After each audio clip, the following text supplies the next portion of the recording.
Pertanyaan besar pemirsa, apakah masih ada peluang hukuman maksimal atau dalam konteks 340, pasal 340 adalah hukuman mati, bisa dijatuhkan majelis hakim kepada terdakwa Ferdy Sambo? Dan apakah asas keadilan masih memiliki taji dalam sistem peradilan? Kita akan membahasnya dengan pakar hukum pidana Heri Firmansyah, dan nanti akan segera bergabung bersama dengan kami, segera bergabung kuasa hukum keluarga Joshua yang juga nanti akan bergabung. Dan saat ini kita sudah bergabung bersama dengan Pak Heri di studio. Selamat pagi Pak Heri, terima kasih sudah bergabung bersama dengan kami. Selamat pagi Mas. Ya, sembari kita masih menantikan juga pergerakan baik itu dari rutan, baik itu dari Makobrimob maupun juga dari Kejagung. Mungkin saya akan awali dengan perbincangan kita terhadap ekspektasi masyarakat, pertanyaan besar masyarakat. Hakim diharapkan seadil-adilnya memberikan putusan. Adil itu artinya sesuai dengan tuntutan atau maksimal dalam pasal yang akan diterapkan. Ya, secara harfiah mungkin kita bisa menerjemahkannya beda-beda ya Mas Marvin, ya, bahwa adil itu kadang tergantung dari perspektif masing-masing dan keinginan kalau kita melihat terjemahan bebasnya. Tapi kalau dalam konteks hukum harusnya bicara tentang adil dalam putusan, itu haruslah bicara tentang fakta material dan didasarkan pada pertimbangan hukum yang benar. Itu saja poinnya menurut saya. Sehingga ketika posisinya hakim ini adalah di tengah, dia akan menilai dari kedua belah pihak. Kalau bahasa pers mungkin cover both side. Jadi betul. Kedua sisi ini harus diperhatikan. Tidak bisa kita mengatakan bahwa kalau dituntut ke pengadilan itu orang sudah pasti salah. Karena ada asas praduga tidak bersalah.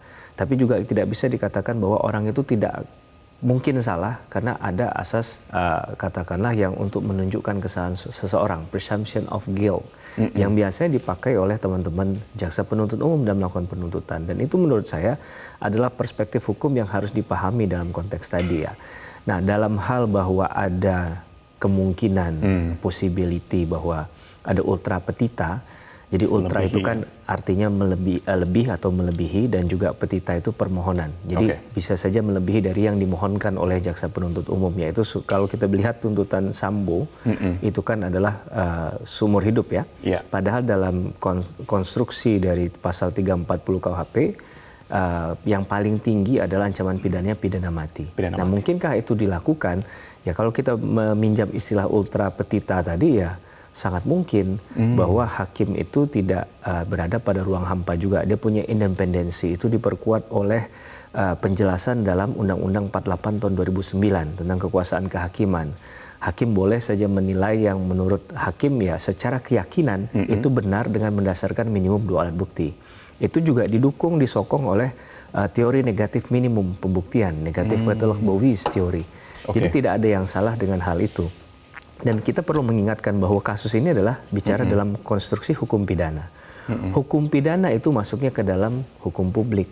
Hukum publik ini juga haruslah memperhatikan kepentingan hukum masyarakat dan keadilan bagi masyarakat. Nah, sehingga mengapa ultra petita tadi itu menjadi sangat mungkin untuk dilakukan ya dalam bukan hanya kasus Sambo lah. Seakan kalau kita bicara kasus Sambo sensitif. Ada nawaitu, ada niat yang seakan-akan ingin berpihak kepada salah satu. Tapi kalau kita bicara pada setiap kasus, ini terbuka. Maka nggak ada dalil yang boleh membantah hal itu kan. Oke, dorongan dari masyarakat juga berpengaruh. Bisa mempengaruhi keputusan dari hakim, begitu ya? Iya, secara tidak langsung saya ingin juga mengatakan begini, bahwa tidak boleh juga tekanan publik itu diartikan sebagai kebenaran absolut. Nggak bisa dominan juga. Tapi kita tidak boleh juga menafikan adanya gelombang dukungan dari banyak pihak masyarakat yang mereka juga tidak punya kepentingan hukum secara langsung kan. Nah, ini perlu ditelusuri mengapa banyak orang yang misalnya mendukung Eliezer misalnya dalam kasus ini. Nah, ini kan mereka juga menyaksikan, bukan berarti yang berhak menilai kasus ini hanya orang hukum saja seperti kami yang kuliah di Fakultas Hukum begitu, tapi masyarakat menyaksikan, mengikuti day by day-nya kasus ini dengan sangat baik. Bahkan mereka punya analisis yang menurut saya juga kadang luar biasa kalau kita perhatikan di media sosial kan. Jadi hal ini juga menurut saya jadi edukasi hukum yang baik. Tapi sekali lagi kita menghargai, menghormati apapun yang nanti ke depan menjadi keputusan hakim. Yang pasti putusan hakim itu tidak hanya mengikat para pihak, tapi dalam irah-irah putusan hakim itu ada kalimat yang menurut saya sangat baik dan menarik adalah ketika ada titel eksekutorial dalam sebuah putusan, yaitu demi keadilan berdasarkan ketuhanan yang Maha Esa.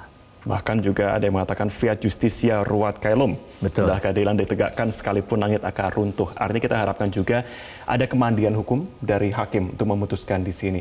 Tetapi kalau kita melihat kembali, tidak terlepas juga bahwa dalam memutuskan dan memberikan vonis ada faktor subjektivitas hakim.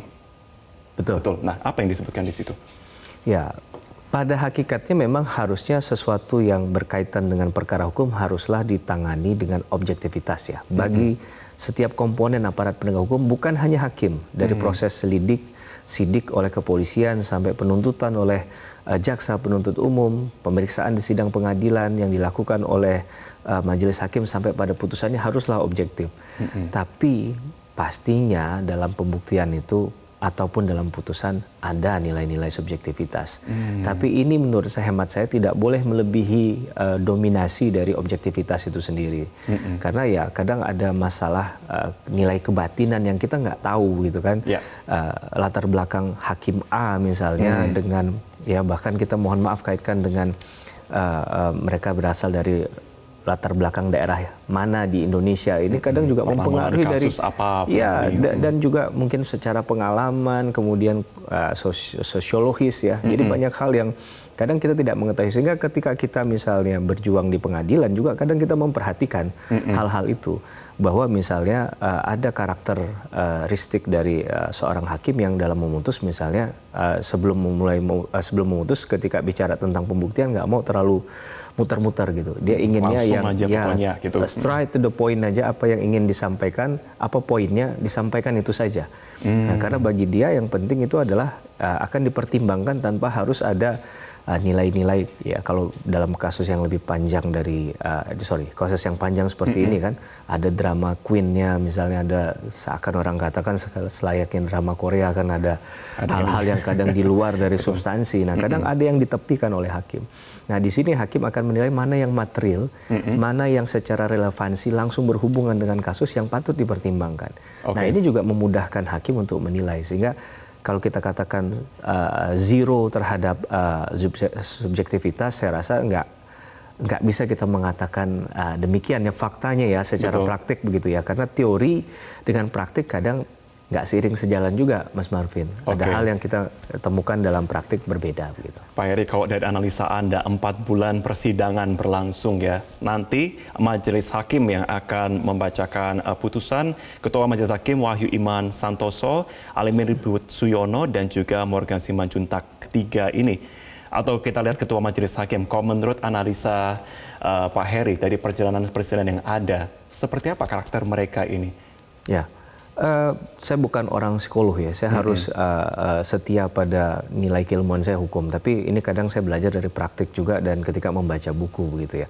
Kalau saya lihat dari apa yang selama ini saya saksikan di media, apa yang beliau lakukan ini lebih pada konteks memahami bahwa kasus ini kompleks, tidak mudah untuk dilakukan pembuktian sehingga pendekatan pertanyaan yang dilakukan juga menurut saya sangat menarik.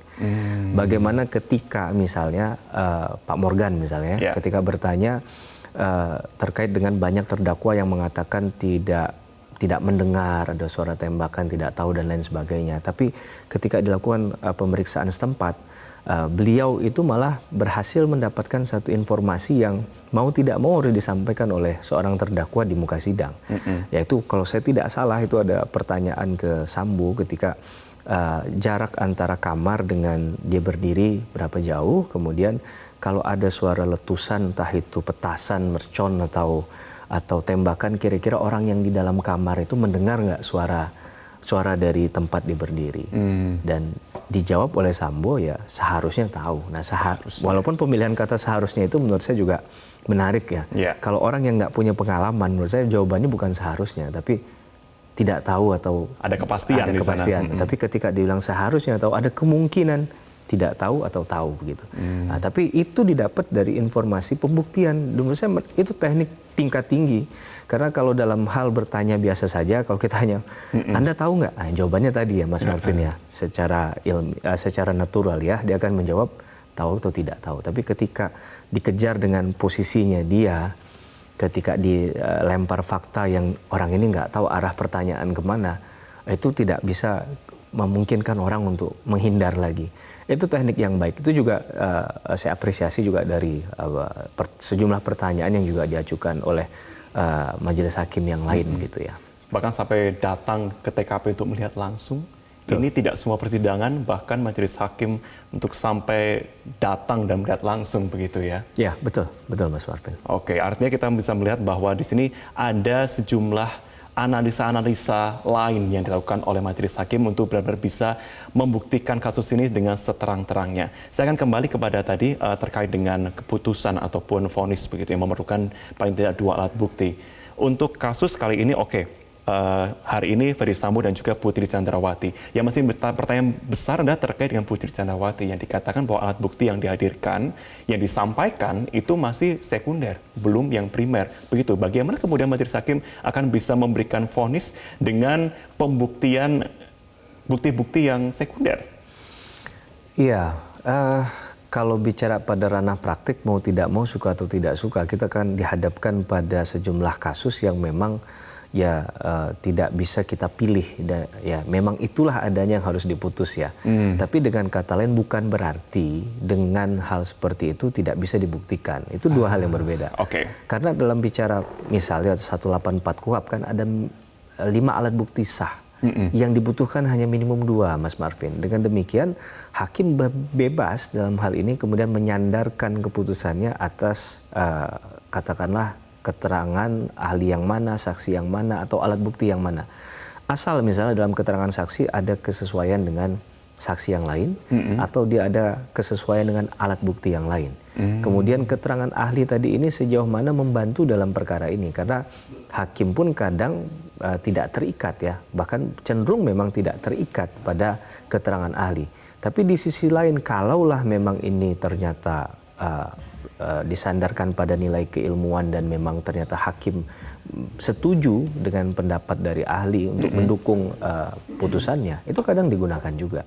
Jadi dalam hal memahami bahwa ini adalah sekunder dan tidak, ya kadang kita dihadapkan pada satu kasus yang memang demikian gitu ya. Betul, kompleks ya. Kompleks dalam hal misalnya juga kita harus memperhatikan apakah bukti ini hilang dengan alamiah sekali lagi, atau hilangnya dengan cara by design, disengaja dengan cara dihilangkan. Nah ini kan tentu harus dicari tahu ya. Tapi bukan berarti dengan tidak ada bukti misalnya, ya kejahatan itu tidak ada. Ini kan bagaimana teknik membuktikannya saja. Atau dalil awalnya adalah tidak ada bukti menurut pembelaan. Tapi kan di sisi yang lain, ketika itu harus dibuktikan oleh seorang jaksa penuntut umum, maka dia harus berpikir bagaimana membuktikan kasus tadi. Tentunya bukan dengan cara menghalalkan segala cara ya, bahwa menegakkan hukum tidak boleh melanggar hukum.